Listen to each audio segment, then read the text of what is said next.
议会临时会上午进行开幕式，虽然议程只确定议事日程，并且完成简单的报告加讨论事项，整个议程短短半点钟内完成。下午继续练习审查111年度总预算加附属单位的预算案。在议程结束进前，议长郭信良嘛邀请全国的民众，在12月24到明年的1月2号，到台南市议会来上会场。台南市议会将在12月24号到明年的1月2号，共同举办福至平安、春满喜乐，欢迎所有台南市民来到台南市议会欣赏雷射、灯光、音响、水舞集于一身的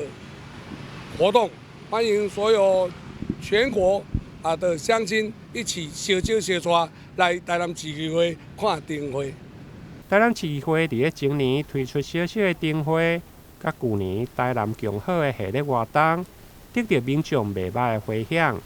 经过这2档的外观亮化加立美化，今年更加向新竹招来32组的花灯，包括大灯组有8组，加加乐的作品16组。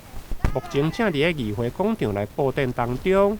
预计24号将进行点灯的开幕式，欢迎民众做伙来参加。欢迎到市议会看灯会。台南新闻引根采访报道。